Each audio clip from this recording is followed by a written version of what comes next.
know why you might be single? You know why? Because I'm ugly and have a bad personality. You stop it.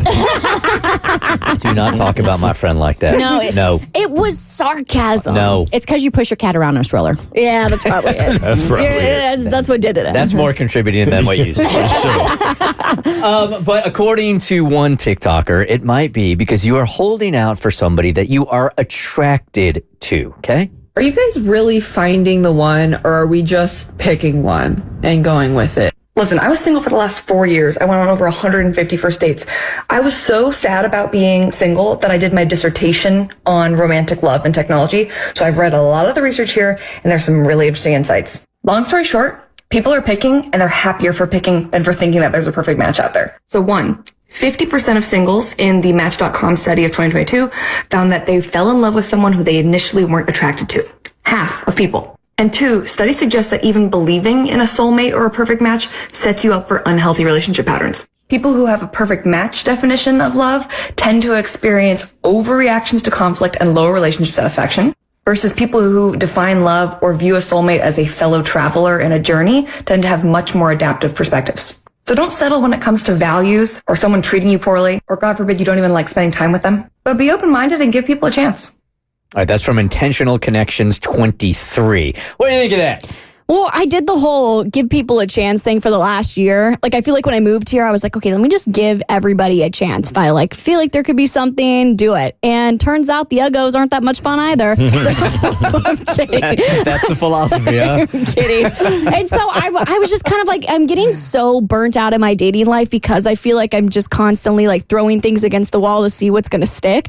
And now I'm kind of waiting for someone that I am actually kind of excited about. I feel like if I'm going to choose a person to walk through life with, I want all of those stupid things that maybe sound petty. I want to feel like I have a crush on them, and I want to feel like I'm excited to see them. I don't want to feel like I'm just picking anybody and deciding, well, this is good. I want to feel like I've actually put some thought and effort into this process. So I have shared before, the first time I met my husband, I was not there wasn't that crush, attraction, infatuation, anything like that.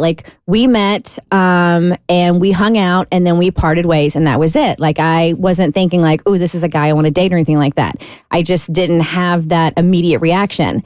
And then he hits me up 2 weeks later and writes the slyest and just quick-witted, hilarious email. And I wish I still had it, but that's lost at kitten@wkqq.com. And we went on our first date, and that's where I became very attracted to him. And because it just wasn't on my radar the first time we met, but since we were going on a date, so I do think there's some legitimacy there as far as you can meet somebody and not be attracted to them, and then all of a sudden be like, oh my God, this is my one. So I've met 2 women in the course of my life that were in arranged marriages. That's crazy. Both from out of the country, and then moved here to the U.S. and didn't know who they were marrying and ended up marrying this person because they were supposed to marry him. And yes, divorce could have been an option in both of them, but they both said the same thing. We didn't choose them for attraction. We were told we had to get married, and then we chose to like and then love each other. I am curious if this is a little bit like finding a needle in a haystack. But is there any... you know what? I don't even know what I was going to ask for here, because it was not alarming, but I found it very interesting that even though there was no attraction at all, they committed to the relationship and committed to the like and the love, and that was it. It had nothing to do with physical looks whatsoever. But of course, I'm sure that the parents were there was some pressure to stay in the relationship, but at the end of the day, they were both really super happy. I just feel like there are people in life who can make it work, as they say. You choose to love someone, you choose to go through the journey with someone, and that's good enough. But I also feel like there are other people who need for it to work to make it. And I'm one of those people. I've never really been a fan of the give it a chance thing, because to me, this is everything. This is the rest of my life. This is the partner you choose will probably be the most important decision you make in a lifetime. And if that's the case, I don't want to just give someone a chance. I want to have as close to everything that I want as possible, or I'm completely fine being single. You know what helps? Money.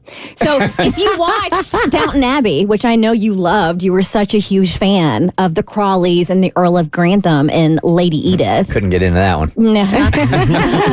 Bridgerton all day, though. Yep. So, so Cora and Robert got married, and it was essentially like an arranged marriage. So back in the day, like in the late 1800s, early 1900s, they were doing like somewhat arranged marriages between British royalty or like socialites, earls, dukes, and stuff like that with American women who had a bunch of money. So like in the booms of the industrial era, and they made their money on the railroads and things like that. So these Americans have all this money, and these English people are like poor AF, but they have titles. So they would like arrange them together. And that's what happened to Cora and Robert. And they didn't like each other in the beginning, but then after a year of being married, they fell madly in love. Well, I'm glad the writers wrote it that way, so that they can have their happily ever after. Clearly it wasn't based on reality. But yeah, like I said, I mean, the two that I knew, that they just committed to it. Like there was no option in their heart.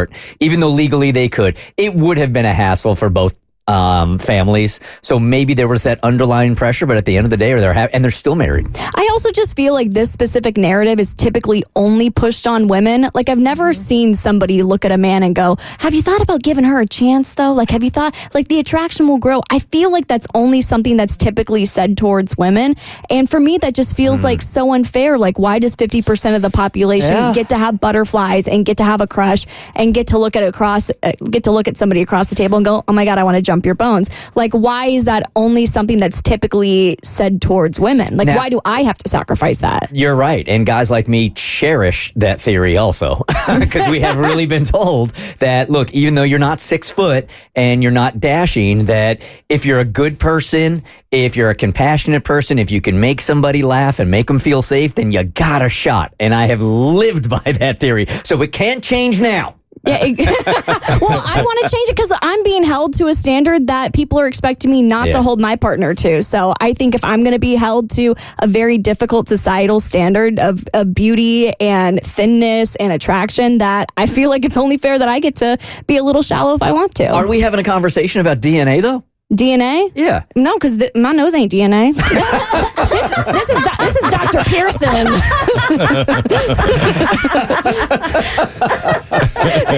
Dr. DNA. This is Dr. DNA. The Bert Show.